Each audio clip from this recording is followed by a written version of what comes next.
رسول صلی اللہ علیہ وسلم غزوہ حنین کے دن جا رہے تھے، ایک صحابی حضور اقدس صلی اللہ علیہ وسلم کے پاس سے گزرے اور ان صحابی کا پاؤں حضور صلی اللہ علیہ وسلم کے پاؤں کے اوپر آ گیا، اور جس کی وجہ سے نبی صلی اللہ علیہ وسلم کو تکلیف ہوئی، اور نبی صلی اللہ علیہ وسلم کے ہاتھ میں چھڑی تھی۔ اس چھڑی کے ذریعے رسول اللہ صلی اللہ علیہ وسلم نے اس صحابی کو ایسے مارا اور جھڑک دیا، اور اس کے بعد وہ صحابی پریشان ہو گئے کہ میں نے رسول اللہ صلی اللہ علیہ وسلم کو تکلیف پہنچا دی۔ آپ اندازہ کریں وہ صحابی پورا دن پریشان رہے، یہاں تک کہ رات گزر گئی۔ اگلا دن آیا، رسول اللہ صلی اللہ علیہ وسلم نے کہا وہ صحابی کہاں ہیں، ان کو میں نے چھڑی سے جھڑکا تھا، ان صحابی کو بلایا جائے۔ ان کو پتہ چلا کہ مجھے رسول اللہ صلی اللہ علیہ وسلم بلا رہے ہیں۔ اس وقت وہ پریشان ہو گئے، میں نے رسول اللہ صلی اللہ علیہ وسلم کو کل تکلیف پہنچائی تھی، آج نبی صلی اللہ علیہ وسلم مجھے ڈانٹیں گے۔ جب نبی صلی اللہ علیہ وسلم نے ان صحابی کو بلایا، ان صحابی کو بلانے کے بعد نبی صلی اللہ علیہ وسلم نے خود ان صحابی سے معافی مانگی، اس چیز کی معافی مانگی، کل میں نے آپ کو چھڑی مار دی تھی، آپ مجھے معاف کر دو۔ آپ اندازہ کریں ان صحابی سے رسول اللہ صلی اللہ علیہ وسلم معافی مانگ رہے ہیں، اور یہاں تک بس نہیں، اس کے ساتھ ساتھ رسول اللہ صلی اللہ علیہ وسلم نے 100 اونٹ ان کو ہدیہ کیے اور کہا اب مجھے معاف کر دو۔ آپ اندازہ کریں نبی صلی اللہ علیہ وسلم کے ایسے اخلاق تھے۔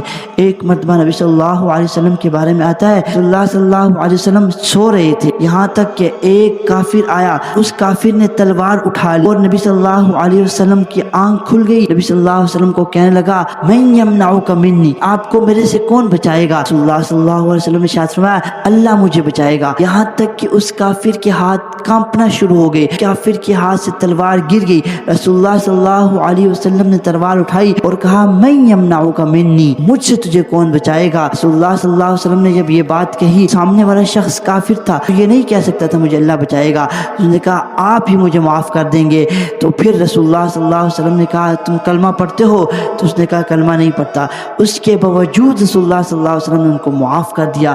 ایسے رسول اللہ صلی اللہ علیہ وسلم کے اخلاق تھے۔ ہمیں چاہیے کہ ہم بھی اپنی زندگی اخلاق والی گزاریں، اخلاق کے ساتھ زندگی گزاریں، ہم اپنے بھائیوں کے ساتھ اخلاق کے ساتھ پیش آئیں۔ اگر ہم کسی اسکول کے پرنسپل ہیں، ہمارے جتنے بھی ٹیچرز ہیں ان کے ساتھ ہم اخلاق کے ساتھ بات کریں۔ اگر ہم کمپنی کے باس ہیں تو ہمیں چاہیے ہم اپنے امپلائیز کے ساتھ اخلاق کے ساتھ بات کریں، پیار سے بات کریں۔ ہر مسلمان کو دوسرے مسلمان کے ساتھ پیار اور محبت کا معاملہ کرنا چاہیے۔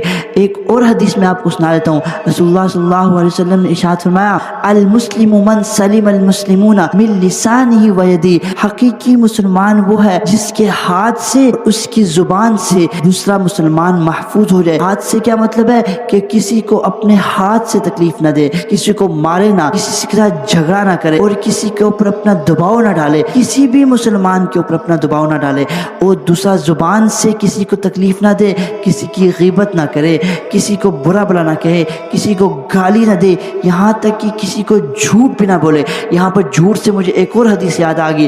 حدیث میں آتا ہے رسول اللہ صلی اللہ علیہ وسلم نے ارشاد فرمایا کہ التاجر صدوق الامین مع النبیین والصدیقین والشہداء والصالحین، جو سچا تاجر ہوگا، یہاں پر نبی صلی اللہ علیہ وسلم تاجروں کو سچ بولنے کی تلقین فرما رہے ہیں، اور جو سچ بول کے تجارت کرتا ہے اس کے بارے میں رسول اللہ صلی اللہ علیہ وسلم نے ارشاد فرمایا جو سچا تاجر ہوگا اس کا حساب مع النبیین، قیامت کے دن نبیوں کے ساتھ ہوگا، والصدیقین، اور سچے لوگوں کے ساتھ ہوگا، صدیقین کے ساتھ ہوگا، والشہداء، شہداء کے ساتھ اس کا حساب ہوگا، صالحین، اور نیک لوگوں کے ساتھ حساب ہوگا اس کا۔